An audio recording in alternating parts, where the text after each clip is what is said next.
Welcome back to another video, ladies and gentlemen. It is me, the Evesham Gamer, and this time I've got something really special for you, which is Atari 50 collection. Now, I have to be honest with you.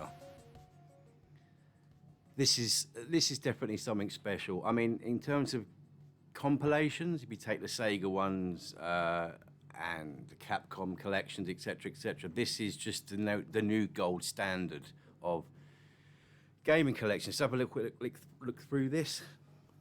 I've already gone through all the years, as it were, so from 1972 right up to the Atari Jaguar. There's over 100 games in this, and just to let you know a little couple of things I've noticed, if you go through exploring everything here, so let me show you, for example, it's like basically an interactive museum, really. So when you go through each one, it'll make a little noise, and once you've got 100%, it'll unlock a game. And I believe, if I go to the game library, there's a few that are still locked. So there you go, there's one there. But let's just have a quick look at a couple of the games here. Now, for example, there's 4 that have been reimagined. So obviously Haunted Houses, Neo Breakout, Quadra Tank. I haven't played that yet.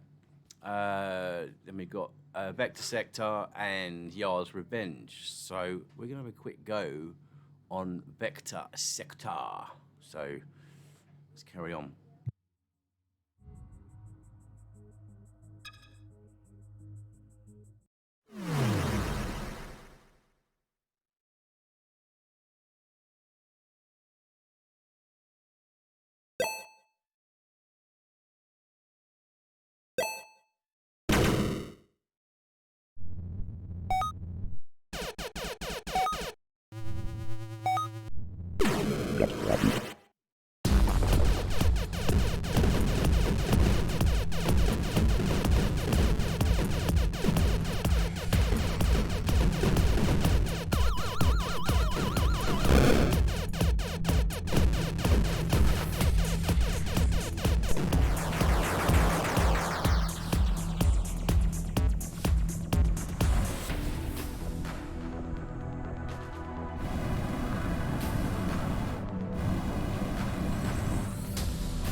Yeah, so didn't do too well on that one. Let's have a little look at Yar's Revenge, shall we?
Yeah, there's definitely some interesting ones here, but obviously a lot of people are here for, well, yeah, the Jaguar and stuff, and there's actually some really good stuff here. There's some really good from all types here throughout the Atari history. I can't believe there's 7800 stuff here, but look, you can see some Lynx stuff there. Personally, I do like Scrapyard Dog and Turbo Sub. Let's go. Okay, well, it's got to be done, isn't it, really? The best game that was ever on the Jaguar, which is Tempest 2000. So let's get into it.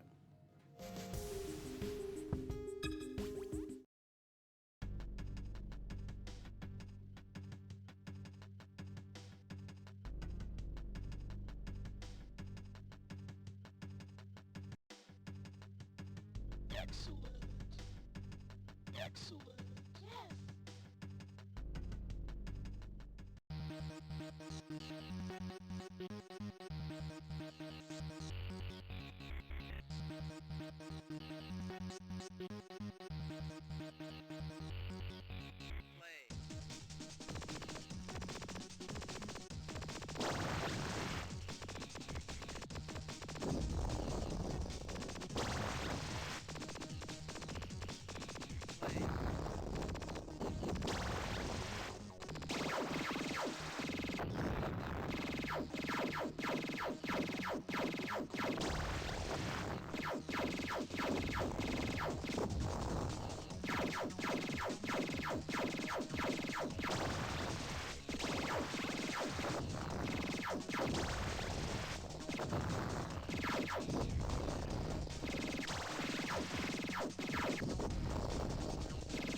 So yeah, 10 past 2000, what a game. But I tell you know what, this is okay, Trevor McFur, I never played that back in the day.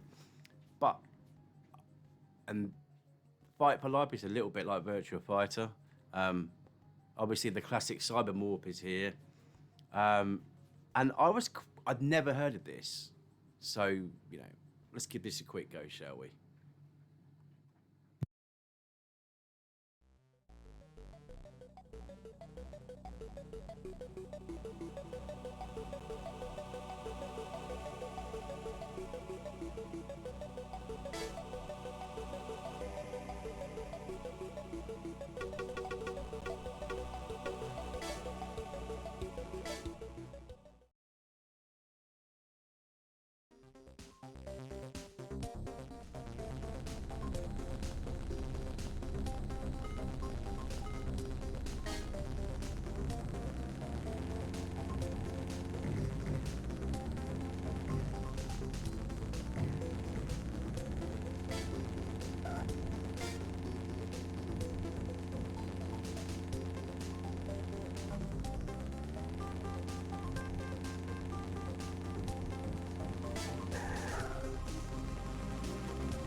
Now that reminds me very much of, what game do you think it reminds me of? Street Racer. Yeah, exactly. I'm going to spend a bit more time on that, but I don't want to spend too much time going into this because there's so much content here. But I highly, highly recommend you pick this up because there's well over 100 games in this. Now that's obviously the Atari Jaguar stuff there. You've got loads of, I think there's about 4 or 5 unreleased games as well that have been added to this. Who remembers Ninja Golf, for example? How on earth do you combine a ninja game with playing golf? Easy. You do it on this game, on the 7800. There's some absolutely fantastic games, and not just to mention that.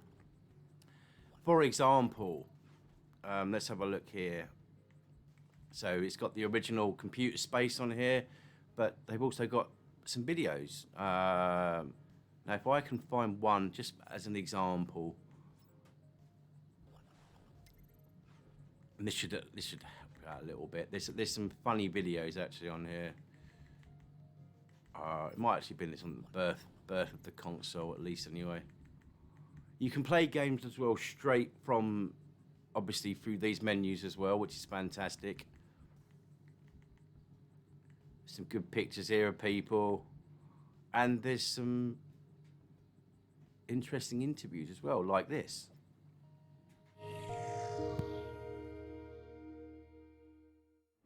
So I looked over this game.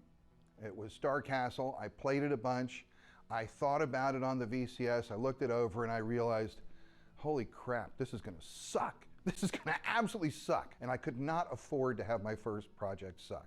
I did a little preparation, and then I marched myself into Dennis Cobal's office, and I said, look, instead of doing this, I'd like to do this. This is something that I think uses some of the basic game ideas, but I think this is something that would work on the system. This other one won't work. And I just made this little presentation to him.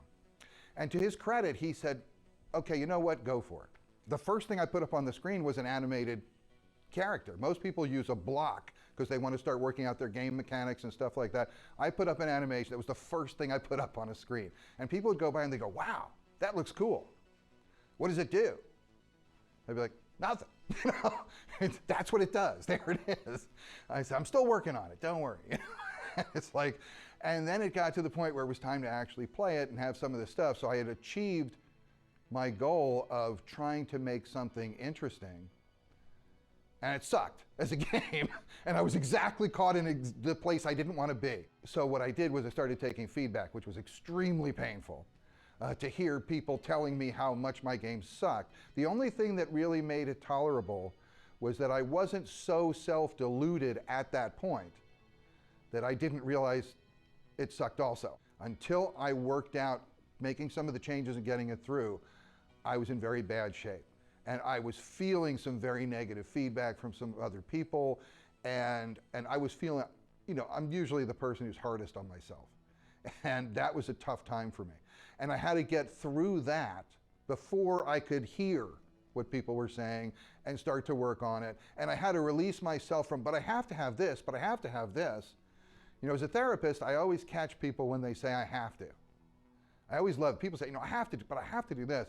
And I always stop and I say, look, you don't have to. Obviously you don't have to because you're not doing it, right? You don't have to, but you could, but there's probably a reason you're not. And the reason I'm able to give that lesson to my clients now is because I had to get over that. I had this have to that was making things not work. And until I could let that go, I couldn't make the game succeed.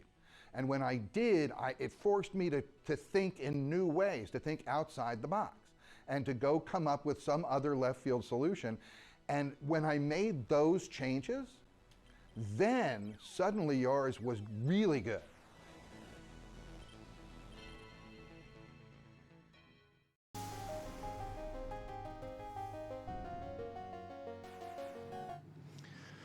So there you go. That was obviously Howard Scott Warshaw on why designing Yard's Revenge sucked. Now, I'm just going to leave you on this, basically. This, as I said in the beginning, is the gold standard of game collections. If you've got a PS5, PS4, Xbox One, Xbox Series, Switch, I believe it's on Steam as well, get it. Just get it. You need this. Whether you're an Atari fan or not, it's the whole history of Atari is there for the taking. They even talk about the drugs that people were taking during the time of the high point of the Atari 2600. It covers the Atari 4800, for example, home computers that at the time were taking on the Apple II, the IBM PCs, etc., etc. So yeah, there's an absolute plethora of stuff here, and even at the price of $34.99 in the UK, it comes highly recommended. Anyway, going to leave you with a bit more footage of one other game. Until next time, catch you later.